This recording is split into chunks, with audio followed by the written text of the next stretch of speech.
इस वीडियो में आप लोग को बताने वाला हूं कि जैसा कि आप लोग को पता है कि आज जो है क्लास 12 का क्वार्टरली यानी कि त्रैमासिक परीक्षा जो है स्टार्ट हो गया, यानी आज से स्टार्ट हुआ है। ठीक है। तो आज के इस वीडियो में हम लोग पॉलिटिकल साइंस का जो पेपर का जो एग्ज़ाम हुआ है उसका मैं ऑब्जेक्टिव का जो है आंसर की एनालिसिस करने वाला हूँ। इससे पहले मैं आपको बता दूँ कि मेरे द्वारा जो गेस क्वेश्चन यानी मेरा जो नोट्स दिया गया था संविधान के बारे में, हूबहू उसी से क्वेश्चन जो है सारा मिल गया है। ठीक है। और अभी तक आप लोग का जो तैयारी नहीं हो पाया है, तो अभी आप लोग तैयारी करना चाहते हो तो मेरा ऑफलाइन बैच चल रहा है, आप ऑफलाइन बैच में ज्वाइन हो सकते हैं। ठीक है। और ऑनलाइन भी मैं पढ़ाता हूँ, आप ऑनलाइन भी मेरे से जुड़ सकते हो। चलो बिना किसी वीडियो को देर किए हुए हम स्टार्ट करते हैं और आते हैं पहला क्वेश्चन पे, जिसमें कि यहाँ पे थोड़ा सा इंस्ट्रक्शन हम लोग पढ़ लेते हैं। यहाँ पे कहा गया है क्या कि आपको टोटल जो है 70 क्वेश्चन दिया गया है, जिसमें से आपको जो है 40 क्वेश्चन का आंसर करना है। कितना क्वेश्चन का आंसर करना है? तो 40 क्वेश्चन का, याद रहेगा आपको 40 क्वेश्चन का जो है आंसर करना है। ठीक है। चलिए तो हम देखते हैं पहला क्वेश्चन, यानी कि पहला क्वेश्चन दिख रहा होगा आप लोग को। देखिए पहला क्वेश्चन है, भारतीय संविधान के प्रारूप समिति के अध्यक्ष कौन थे? तो याद रखोगे भारतीय संविधान के प्रारूप समिति के जो अध्यक्ष थे वो BR अम्बेडकर यानी भीमराव अम्बेडकर थे। अगर बात कर लेते हैं कि अध्यक्ष कौन थे, अध्यक्ष तो याद रखिएगा इनके अध्यक्ष थे डॉक्टर राजेंद्र प्रसाद थे। ठीक है। चलिए अगला क्वेश्चन हम लोग देखते हैं, क्वेश्चन नंबर दूसरा। यहाँ पे दूसरा क्वेश्चन है कि संविधान सभा के अध्यक्ष कौन थे? तो ये याद रखिएगा अध्यक्ष की बात किया जा रहा है, तो मैंने अब ये बोला ना कि डॉक्टर राजेंद्र प्रसाद हो जाएगा। ठीक है। और याद रखेंगे डॉक्टर राजेंद्र प्रसाद भारत के प्रथम राष्ट्रपति थे। भारत के क्या थे जी? प्रथम राष्ट्रपति। ठीक है। चलिए आगे देखते हैं। अगला क्वेश्चन है संविधान सभा के, यानी तीसरा नंबर क्वेश्चन देखो क्या कह रहा है, संविधान सभा में उद्देश्य प्रस्ताव किसके द्वारा प्रस्तुत किया गया था? तो याद रखोगे ये किया गया था जवाहरलाल नेहरू के द्वारा। किसके द्वारा किया गया था? जवाहरलाल नेहरू के द्वारा। अब आगे देखते हैं हम लोग कि जवाहरलाल नेहरू कौन थे। तो याद रखेंगे भारत के प्रथम प्रधानमंत्री थे। भारत के प्रथम प्रधानमंत्री थे। ठीक है। भारत के प्रथम क्या थे? प्रधानमंत्री थे। चलिए अगला क्वेश्चन देखते हैं हम लोग। अगला क्वेश्चन की अगर बात करें तो अगला क्वेश्चन है कि संविधान बनने में कितना समय लगा? तो जैसा कि आप लोग को पता है कि 2 वर्ष 11 महीना 18 दिन, ऑप्शन नंबर ए हो जाएगा राइट आंसर। ठीक है। चलिए अगला क्वेश्चन देखते हैं, संविधान का जो है पूर्ण मसौदा कब तैयार किया गया? तो याद रखोगे संविधान का जो है पूर्ण मसौदा जो तैयार किया गया था ये कब किया गया था? 26 नवंबर 1949 को किया गया था। ठीक है। चलिए अगला क्वेश्चन हम लोग देखते हैं। अगला क्वेश्चन देखो यहाँ पे लिखा हुआ है, भारतीय संविधान का जनक किसे कहा गया है? तो जैसा कि आप लोग को पता है कि भारतीय संविधान का जो जनक है वो किसे कहा गया है? तो डॉक्टर भीमराव अम्बेडकर को जो है भारतीय संविधान का जनक कहा गया है, या फिर कह लो पिता कहा गया है। ठीक है। चलिए आगे देखते हैं। अगला क्वेश्चन है आपका कि भारतीय संविधान की प्रकृति है। तो याद रखोगे भारतीय संविधान की जो प्रकृति है वो आपका क्या है? तो संघीय एकात्मक लक्षणों के साथ, यानी ये हो जाएगा ऑप्शन नंबर सी हो जाएगा। केवल संघीय नहीं है, एकात्मक नहीं, ये दोनों हो जाएगा। इसका क्या हो जाएगा? दोनों। ऑप्शन नंबर सी हो जाएगा राइट आंसर। ठीक है। चलिए आगे देखते हैं। अगला क्वेश्चन की अगर बात करें तो अगला क्वेश्चन है कि भारतीय संविधान का कौन सा भाग मौलिक अधिकारों से संबंधित है? तो याद रखोगे भाई मेरे भारतीय संविधान का जो है भाग 3 जो है ये मौलिक अधिकार से संबंधित है। याद रखेंगे मौलिक अधिकार को जो है किस देश से लिया गया है? तो अमेरिका से लिया गया है। कहाँ से लिया गया है? अमेरिका से लिया गया है। ठीक है। भारत के मूल संविधान में कितने मौलिक अधिकार थे? तो भारत के मूल संविधान थे उसमें मौलिक अधिकार की अगर बात किया जाए तो 7 मौलिक अधिकार थे। वर्तमान में कितने हैं? 6 है। तो 7वां किसे हटा दिया गया? तो संपत्ति के अधिकार को हटा दिया गया था। किसको हटा दिया गया था? संपत्ति के अधिकार को हटा दिया गया था। ठीक है। चलिए आगे देखते हैं हम लोग। आगे अगर बात करें अगला क्वेश्चन की ओर, तो देखिए अगला क्वेश्चन है आपका कि निम्नलिखित में कौन सा शब्द प्रस्तावना में उल्लेखित नहीं है? तो याद रखोगे समृद्धि शब्द जो है ऑप्शन नंबर डी हो जाएगा, ये प्रस्तावना में उल्लेखित नहीं है। ठीक है। चलिए आगे देखते हैं हम लोग। अगला क्वेश्चन की बात करें, क्वेश्चन नंबर 10 की बात कर लें तो क्वेश्चन नंबर 10 जो है कि भारत में सरकार के विभिन्न स्तरों के बीच विवादों का निपटारा कौन सी संस्था करती है? तो याद रखोगे ये हो जाएगा सर्वोच्च न्यायालय। क्या हो जाएंगे इसमें? सर्वोच्च न्यायालय हो जाएंगे। क्या हो जाएंगे जी? सर्वोच्च न्यायालय हो जाएंगे। ठीक है, चलिए आगे देखते हैं। आगे की अगर बात करें, अगला क्वेश्चन आपका है, आपका अगला क्वेश्चन क्या है कि संघ सूची में कितने विषय हैं? तो याद रखोगे ऑप्शन नंबर डी हो जाएगा। संघ सूची में विषय की अगर संख्या की बात करें तो संघ सूची में 100 विषय है। ठीक है, आगे बात कर लेते हैं हम लोग समवर्ती सूची के बारे में। तो समवर्ती सूची में जो है टोटल कितने विषय हैं? तो समवर्ती सूची में 52 विषय हैं। कितने विषय हैं जी? 52। आगे बात करते हैं राज्य सूची के बारे में। तो राज्य सूची में कितने विषय हैं? तो याद रखोगे भाई मेरे, राज्य सूची में विषय की अगर बात किया जाए तो राज्य सूची में जो है पहले तो 66 था, लेकिन वर्तमान की बात करें तो 61 है। वर्तमान में कितने हैं? 61 है। ठीक है, तो चलिए आगे देखते हैं हम लोग। अगला क्वेश्चन है आपका कि भारतीय संविधान का कौन सा अनुच्छेद भारत को राज्य का संघ कहता है? तो याद रखोगे भाई मेरे, इसका आंसर हो जाएगा ऑप्शन नंबर ए हो जाएगा, अनुच्छेद पहला। क्या हो जाएगा? अनुच्छेद पहला हो जाएगा। ठीक है, फर्स्ट हो जाएगा। संघवाद का क्या अर्थ होता है? तो जैसा कि आप लोग को पता है कि संघवाद का जो अर्थ होता है सरकार के स्तरों के बीच शक्तियों का विभाजन। ऑप्शन नंबर डी हो जाएगा इसका आंसर। ठीक है, चलिए आगे देखते हैं। क्वेश्चन नंबर हम लोग 14 देखते हैं। तो देखिए क्वेश्चन नंबर 14 क्या कहता है, भारत में संघवाद की अवधारणा किस देश से ली गई है? तो याद रखोगे भारत में संघवाद की जो अवधारणा है ये लिया गया है कनाडा से। कहाँ से लिया गया है? कनाडा से लिया गया है। ठीक है, चलिए आगे देखते हैं। अगला क्वेश्चन है कि अवशिष्ट विषय वे हैं जो ... के नहीं आते हैं। क्वेश्चन 15 का जो है आंसर आप लोग कमेंट बॉक्स में जो है पिन करोगे। ठीक है, चलिए आगे देखते हैं। 16 नंबर आपका क्वेश्चन कहता है क्या, भारतीय संघ में राज्यपाल की भूमिका है? तो याद रखोगे भारतीय संघ में अगर राज्यपाल की भूमिका के बारे में पूछा जा रहा है, राज्यपाल की भूमिका के बारे में पूछा जा रहा है, तो इसका आंसर हो जाएगा ऑप्शन नंबर सी हो जाएगा, विधानसभा की अध्यक्ष हो जाएंगे। ठीक है, चलिए आगे देखते हैं। अगला क्वेश्चन की बात करें कि आम लोगों की सबसे निकट का सरकार कौन सा सोपान होता है? आम लोगों के बारे में बताया जा रहा है ना, किसके बारे में बताया जा रहा है? आम लोगों के बारे में। तो याद रखोगे आम लोगों के बारे में बताया जाए तो इसका आंसर हो जाएगा ऑप्शन नंबर सी, स्थानीय स्वायत्त सरकार हो जाएंगे। ठीक है, चलिए आगे देखते हैं। अगला क्वेश्चन की अगर बात कर लें तो भारतीय संविधान की 8वीं अनुसूची में कितनी भाषाओं की मान्यता दी गई है? तो इसका याद रखोगे ऑप्शन नंबर सी, 22 भाषाओं की। कितनी भाषाओं की? 22 भाषाओं की मान्यता दी गई है। कितनी भाषाओं की? 22 भाषाओं की। ठीक है, चलो आगे देखते हैं। नेक्स्ट क्वेश्चन पे हम लोग आते हैं। तो 19 नंबर क्वेश्चन है क्या कि पंचायतों को संवैधानिक दर्जा कब दिया गया? तो याद रखेंगे पंचायतों को जो है संवैधानिक दर्जा दिया गया था 1993 में, यानी कि संविधान का 73वां संशोधन जो है ये पंचायती राज व्यवस्था से संबंधित है। ठीक है, चलिए आगे देखते हैं। केंद्र और राज्यों के बीच करों के बंटवारों का सिफारिश कौन निकाय करता है? तो केंद्र और राज्य के बारे में कह रहा है ना, तो वित्त आयोग हो जाएगा। क्या हो जाएगा? वित्त आयोग हो जाएगा। ठीक है, क्या हो जाएगा जी? वित्त आयोग हो जाएगा। आगे देखते हैं हम लोग। अगला क्वेश्चन की बात करते हैं कि मौलिक अधिकार निलंबित किए जा सकते हैं। तो मौलिक अधिकार जो है, मौलिक अधिकार कब निलंबित किए जाते हैं? तो याद रखिएगा सबसे पहले बात कि मौलिक अधिकार को जो है किस देश से लिया गया है? तो याद रखोगे मौलिक अधिकार को जो है ये लिया गया है कहाँ से? तो अमेरिका से लिया गया है। कहाँ से लिया गया है? अमेरिका से लिया गया है। और मौलिक अगर कर्तव्य होता, कर्तव्य की अगर बात करते मौलिक कर्तव्य के बारे में, तो याद रखोगे मौलिक कर्तव्य को रूस से लिया गया है। कहाँ से लिया गया है? रूस से। तो क्वेश्चन क्या कह रहा है? 21 नंबर आपका क्वेश्चन कहता है क्या कि मौलिक अधिकार निलंबित किया जा सकता है तो राष्ट्रीय आपातकाल के दौरान।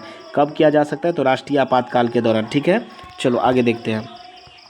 मौलिक अधिकारों के उल्लंघन पर याचिका कौन दायर कर सकता है? तो मौलिक अधिकार का जो है उल्लंघन जब करेगा तो ये याचिका कौन दायर कर सकते हैं? तो याद रखेंगे केवल प्रीत व्यक्ति। कौन? केवल प्रीत व्यक्ति। ठीक है, चलो आगे देखते हैं कि निम्नलिखित में से कौन सा एक मौलिक कर्तव्य है? तो याद रखिएगा मौलिक कर्तव्य की बात किया जा रहा है ना, तो मौलिक कर्तव्य को सबसे पहले मैं अभी टटके में बताया हूँ भाई कि मौलिक कर्तव्य को जो है किस देश से लिया गया? तो रूस से लिया गया है। किस देश से लिया गया है? रूस से लिया गया। मौलिक कर्तव्य को जो है किस देश से लिया गया है? तो रूस से लिया गया है। क्वेश्चन कहता है क्या, क्वेश्चन आपका है कि निम्नलिखित में कौन सा एक मौलिक कर्तव्य है, तो मतदान का अधिकार होता है। ऑप्शन नंबर ए हो जाएगा। क्या हो जाएगा? Option number A. देखिए ना, सारा क्वेश्चन जो है मेरे जो द्वारा जो नोट्स दिया गया था उसी से डायरेक्ट आया है क्वेश्चन, ठीक है। ऐसा समझ लीजिए कि उसी को छाप दिया गया है बिहार बोर्ड के द्वारा। आगे देखो, हाँ एक बात याद रखोगे कि मतदान दिवस जो है ये कब मनाया जाता है, तो याद रखिएगा भाई मेरे, ये 25 जनवरी को मनाया जाता है। कब मनाया जाता है मतदान दिवस? 25 जनवरी को, ठीक है। चलो आगे देखते हैं। अगला क्वेश्चन है कि मौलिक कर्तव्य किस देश के संविधान से प्रेरित है। मौलिक कर्तव्य की बात किया जा रहा है, तो याद रखेंगे भाई मेरे, ये सोवियत संघ हो जाएगा। क्या हो जाएगा? सोवियत संघ। अगर मौलिक अधिकार की बात करते तो इसका आंसर क्या होता? तो अमेरिका हो जाता, USA, United states of America होता, ठीक है। चलो आगे देखते हैं। अगला क्वेश्चन है कि निम्नलिखित में कौन से मौलिक अधिकार नहीं है। तो मैंने आपको बताया था कि मूल संविधान में टोटल मौलिक अधिकार की अगर बात किया जाए, टोटल मौलिक अधिकार की अगर बात किया जाए तो कितने थे? 7 थे। कितने थे? 7। वर्तमान में कितने हैं? 6। किसे हटा दिया गया है? तो संपत्ति के अधिकार को हटा दिया गया है। किसे हटा दिया गया है? तो याद रखोगे, संपत्ति के अधिकार को हटा दिया गया है। और ये कब हटाया गया था? तो याद रखिएगा आप लोग, ये हटाया गया था कब? तो ये हटाया गया था 1978 ईस्वी में हटाया गया था। संविधान का कौन से संशोधन में? तो 44वां संविधान संशोधन में। 44वां संविधान संशोधन में जो है मौलिक अधिकार से संपत्ति के अधिकार को हटा दिया गया, ठीक है। तो वर्तमान में कितने मौलिक अधिकार हैं? 6। मूल संविधान में कितने थे? 7 थे। चलिए आगे चलते हैं। अगला क्वेश्चन की बात करते हैं, तो भाषण और अभिव्यक्ति की स्वतंत्रता किस अनुच्छेद में है? भाषण और अभिव्यक्ति की स्वतंत्रता तो अनुच्छेद 19 में हो जाएगा, ठीक है। ऑप्शन ए हो जाएगा इसका राइट आंसर। अगला क्वेश्चन देखते हैं। अगला क्वेश्चन पे हम लोग आते हैं। तो अगला क्वेश्चन देखिए क्या लिखा हुआ है कि 27 नंबर क्वेश्चन, 1 मिनट भाई, हाँ। अनुच्छेद 32 को संविधान को हृदय तथा आत्मा किसने कहा था? तो याद रखिएगा इसका आंसर हो जाएगा डॉक्टर भीमराव अम्बेडकर ने कहा था। किसने कहा था? डॉक्टर भीमराव अम्बेडकर ने कहा था, ठीक है। चलिए आगे देखते हैं। कौन सा क्वेश्चन है, क्वेश्चन है आपका कि कौन सा मौलिक अधिकार भारतीय नागरिकों और विदेशी दोनों को प्राप्त है? तो कौन सा अधिकार जो है, तो इसमें हो जाएगा, आप कह सकते हो इसका आंसर, सही आंसर होगा ऑप्शन नंबर ए, समानता का अधिकार, ठीक है। चलो आगे देखते हैं। अगला क्वेश्चन की बात करें तो भारत में विविधता में एकता पदबंध संबंधित है। तो भारत में विविधता में एकता पदबंध किससे संबंधित है? तो सांस्कृतिक अस्मियता से। याद रखिएगा, भारत को विविधता में एकता कहने वाले महान पुरुष कौन थे? तो वो थे पंडित जवाहरलाल नेहरू। कौन थे मेरे भाई? पंडित जवाहरलाल नेहरू। कौन थे भाई मेरे? पंडित जवाहरलाल नेहरू। पंडित जवाहरलाल नेहरू, याद रहेगा ना। चलो ठीक है, आगे देखते हैं। अगला क्वेश्चन है आपका कि देशी रियासतों का भारत में विलय में किसकी भूमिका महत्वपूर्ण रही? तो देशी रियासतों की बात की जा रही है ना, तो याद रखोगे भाई मेरे, इसका आंसर हो जाएगा सरदार वल्लभ भाई पटेल हो जाएगा। सरदार वल्लभ भाई पटेल को क्या कहा जाता है? तो याद रखोगे भाई मेरे, सरदार वल्लभ भाई पटेल को कहा जाता है लौह पुरुष कहा जाता है। लौह पुरुष यानी कि आप कह सकते हो आयरन मैन ऑफ इंडिया कहा जाता है, ठीक है। चलिए अगला क्वेश्चन हम लोग देखते हैं। क्वेश्चन नंबर 31 आपका है, भारत को गणराज्य कहा जाता है क्योंकि? भारत को गणराज्य कहने का क्या तात्पर्य है?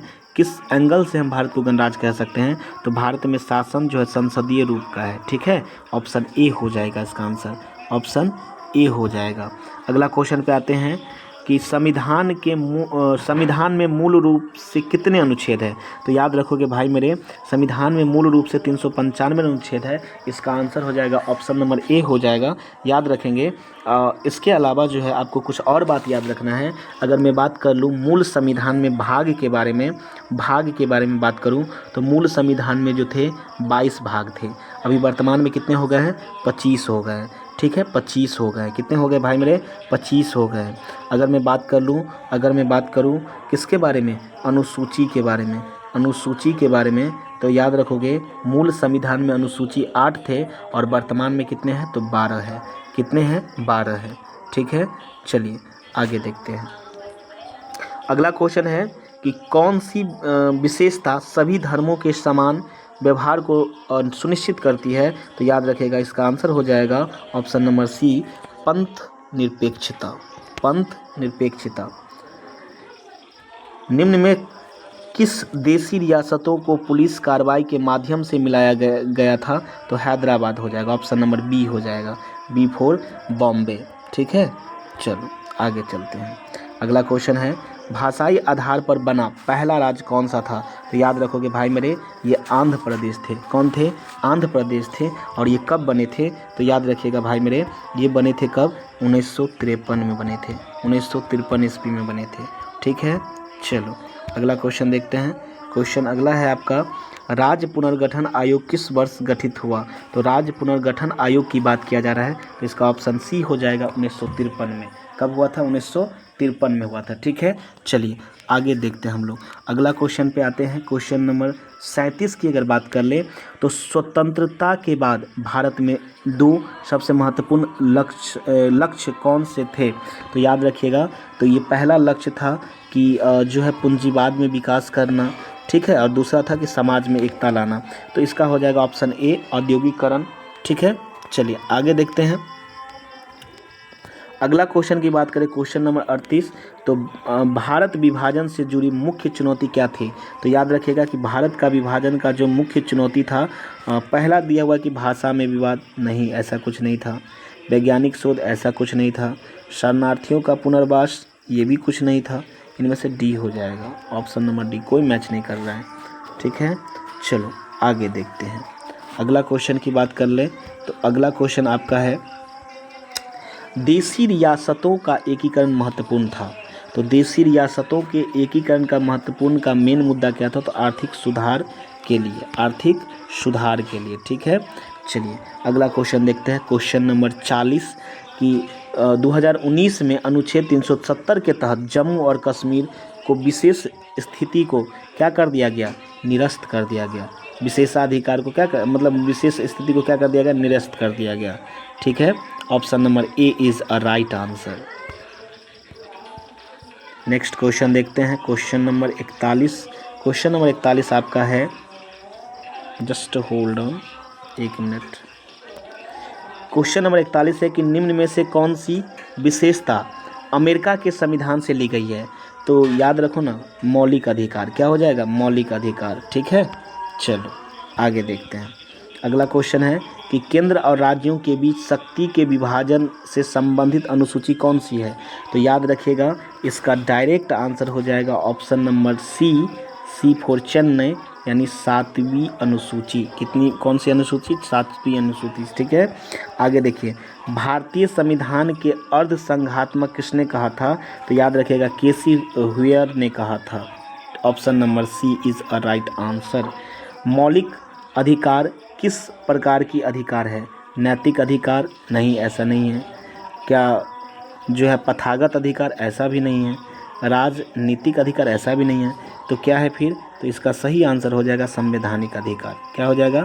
संवैधानिक अधिकार। ठीक है, चलिए अगला क्वेश्चन देखते हैं हम लोग। अगला क्वेश्चन की बात करें तो समानता का अधिकार किससे निषिद्ध करता है? तो समानता के अधिकार की बात करें तो समानता के अधिकार जो है समान रूप से जो है किसको निषिद्ध कर रहा है? तो देखिए, भाषण की स्वतंत्रता, ऐसा भी कुछ नहीं है। ठीक है, भाषण की समानता, हाँ भाषण क्या हो जाएगा? ऑप्शन ए हो जाएगा। ठीक है, 46 नंबर क्वेश्चन है, भारतीय संविधान की कौन सा अनुच्छेद केंद्र और राज्यों के बीच शक्ति का वितरण संबंधित है? शक्ति के वितरण के निपटारा से संबंधित है। तो इसका सिंपल सा आंसर हो जाएगा ऑप्शन नंबर क्या हो जाएगा जी? तो 46 क्वेश्चन का ऑप्शन हो जाएगा, ऑप्शन नंबर, आप लोग भी बोलो ना, ऑप्शन नंबर हो जाएगा बी, अनुच्छेद 246। ठीक है, नाम भी अच्छी, देखो क्वेश्चन पूछा भी गया 46 नंबर में और आंसर है 246। आगे देखिए, भारतीय संविधान की 7वीं अनुसूची में कुल कितनी सूचियाँ हैं? तो याद रखोगे, अनुसूची में सूचियाँ पूछा जा रहा है, तो इसमें जो है 3 सूचियाँ हैं, जिसमें बता ही दिए थे, संघ सूची, समवर्ती सूची और राज्य सूची। समवर्ती सूची में केंद्र और राज्यों के कानून के बीच टकराव की स्थिति में किसका कानून प्रभावी रहता है? तो इसका आंसर हो जाएगा, इसका 48 का आंसर क्या हो जाएगा? बहुत ही सिंपल आंसर हो जाएगा, केंद्र का कानून। किसका कानून? केंद्र का, ऑप्शन नंबर बी। ठीक है, अगला क्वेश्चन देखिए 49 नंबर। राज्य विधानसभा की राय संसद के लिए बाध्यकारी होती है? नहीं, ऐसा कुछ नहीं है। ठीक है, ऑप्शन नंबर बी हो जाएगा। अगला क्वेश्चन है भारत में राज्यों की सीमाओं के बदलने का अधिकार किसके पास है? तो याद रखिएगा, भारत में राज्यों के सीमा के बदलने का अधिकार जो है ये दिया गया है किसको? तो ये किसको दिया गया है? तो याद रखिएगा, ये दिया गया है किसको? तो ये संसद को दिया गया। किसी राज्य की सीमा बदले के लिए विधेयक कहाँ पेश किया जा सकता है? तो राज्य की सीमा बात किया जा रहा है ना, तो 51 का आंसर हो जाएगा डी, इनमें से कोई नहीं होगा। ठीक है, चलो आगे देखते हैं। 52 नंबर क्वेश्चन पे आते हैं हम लोग। 52 नंबर क्वेश्चन कह रहा है कि राज्य की सीमा बदले में राष्ट्रपति का क्या भूमिका होती है? तो राज्य की सीमा बदले में राष्ट्रपति की भूमिका औपचारिक होती है। क्या होती है? औपचारिक होती है। तो इसमें क्या कह सकते हो? विधेयक लाना, पूर्ण सिफारिश करना या ओपिनियन रिपोर्ट, ये विचार औपचारिक होता है। तो मेरे ख्याल से यही होना चाहिए। ठीक है, या आपके अकॉर्डिंग क्या हो रहा है, आप कमेंट में आंसर पिन कीजिए। अनुच्छेद 3 के तहत संसद में विधेयक पेश करने से पहले क्या आवश्यक है? तो देखिए, अगर अनुच्छेद 3 के तहत आप संसद में कोई भी चीज़ को पेश कर रहे हैं तो इसमें आपकी क्या होनी चाहिए? राष्ट्रपति की सिफारिश होनी चाहिए। राष्ट्रपति की सिफारिश होनी चाहिए। ठीक है, 54 नंबर क्वेश्चन देखते हैं। राष्ट्रीय आपातकाल के दौरान किस सूची या केंद्र का नियंत्रण हो जाता है? क्या हो जाते हैं? तो इसका आंसर हो जाएगा 54 का आंसर हो जाएगा राज्य सूची। क्या हो जाएगा? राज्य सूची। ठीक है, अगला देखते हैं 55 नंबर क्वेश्चन। कौन सी सूची क्या कहते हैं में वे विषय आते हैं जिन पर केंद्र और राज्य दोनों की कानून बनाई जा सकते हैं? तो समवर्ती सूची हो जाएगा। 55 का सी हो जाएगा। 55 का क्या हो जाएगा भाई मेरे? सी हो जाएगा। ठीक है, 56 नंबर क्वेश्चन को देखते हैं। तो केंद्र राज्य संबंधों के निर्माण में कौन से अनुच्छेद सबसे ज़्यादा विवादित रहा है?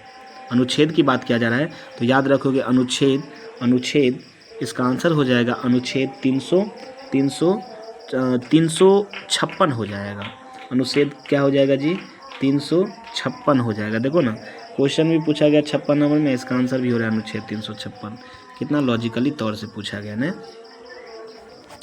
अगला क्वेश्चन देखते हैं, क्वेश्चन नंबर 57 कहता है क्या कि केंद्र राज्य संबंधों के संबंध में किस आयोग की नियुक्ति की गई थी?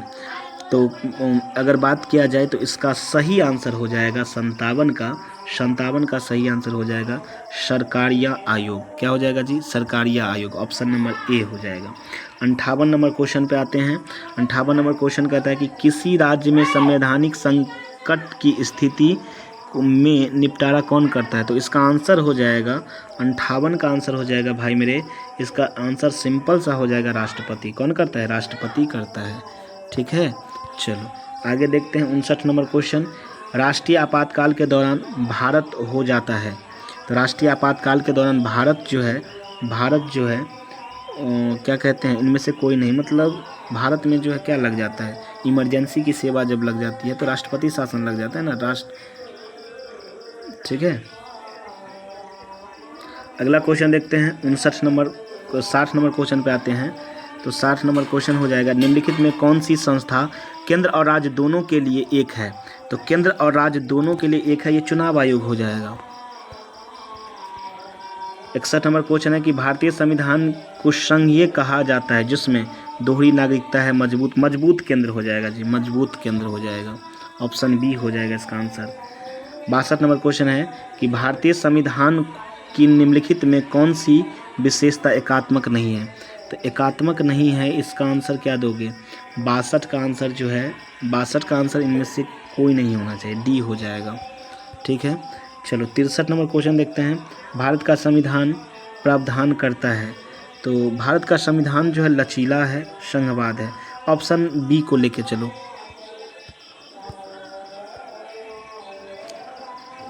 राज्यों में राष्ट्रपति शासन का एक उदाहरण है। तो राज्यों में राष्ट्रपति शासन का क्या उदाहरण है जी? तो राज्य पर केंद्र के वर्चस्व माने अधिकार कह सकते हो। 65 नंबर क्वेश्चन है कि राज्यपाल की नियुक्ति कौन करता है? तो याद रखिए, बहुत ही सिंपल क्वेश्चन है। राज्यपाल की नियुक्ति जो है राष्ट्रपति करता है। राज्यपाल की नियुक्ति कौन करता है? राष्ट्रपति करता है। ठीक है।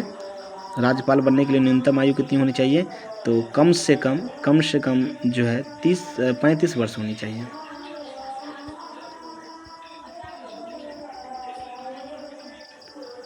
राज्य की कार्यपालिका का नेतृत्व प्रदान जो है राज्यपाल को, राज्य की अगर कहेगा केंद्र की तो राष्ट्रपति हो जाएगा। केंद्र में क्या हो जाएंगे? राष्ट्रपति हो जाएंगे। ठीक है। भारत में पहला आम चुनाव कब हुआ? तो ये कहीं कहीं पे 51 भी है, कहीं पे 52 है, तो मेरे ख्याल से 51 ही लेके चलो, 1951। ठीक है। चलो, बिहार के प्रथम जो है मुख्यमंत्री कौन थे? तो याद रखेंगे, बिहार के प्रथम मुख्यमंत्री जो थे श्री कृष्ण सिंह थे, डॉक्टर श्री कृष्ण सिंह थे। ठीक है। चलो आगे देखते हैं। अगला क्वेश्चन की बात करें, 69 नंबर क्वेश्चन की बात करें तो 69 नंबर क्वेश्चन है कि लोकसभा के सदस्यों का कार्यकाल कितना है? तो लोकसभा के सदस्य की कार्यकाल के बारे में बात किया जा रहा है तो 5 वर्ष। याद रखिएगा, ये अनुच्छेद 85 में बताया गया है। ठीक है। 85 में याद रखोगे, अनुच्छेद 85 में। अगला क्वेश्चन देखते हैं, लास्ट क्वेश्चन है ये। भारत के संविधान की प्रस्तावना में किस शब्द का उल्लेख नहीं है? तो याद रखिएगा, लोक कल्याण। ठीक है। ऑप्शन नंबर डी हो जाएगा इसका आंसर। तो देखिए, मैंने 1 से लेकर 70 तक का टोटल का मैंने आंसर बता दिया है और पूरा जो आंसर जो मैंने बताया एकदम क्लियर आंसर है, एकदम करेक्ट आंसर है। आप लोग मिला लीजिए कि आपका कितना सही हुआ है, कमेंट में लिख दीजिएगा कि इतना सही हुआ है। ठीक है। और वीडियो को शेयर कीजिएगा ताकि उन विद्यार्थियों के पास जो विद्यार्थी जो है अब एग्ज़ाम दे के आज आए हैं और वो अपना मिला सके कि कितना सही करके आए। ठीक है। दूसरी बात, आने वाले एग्ज़ाम जो है यानी कि इसका जो फाइनल एग्ज़ाम जो होगा तो हो सकता है कि इसमें से बहुत सारे क्वेश्चन आपसे पूछा जाए, तो आप जो है इसको मेन एग्ज़ाम यानी कि जो फाइनल एग्ज़ाम है उस पर्पस से भी आप इस वीडियो को देख सकते हैं, जिससे कि आप अपने जो है तैयारी में और बेहतर बना सकते हैं, तैयारी को क्या कर सकते हैं और बेहतर बना सकते हैं। ठीक है। तो चलिए आज के वीडियो को हम यहीं पे एंड करते हैं। तब तक के लिए जय हिंद।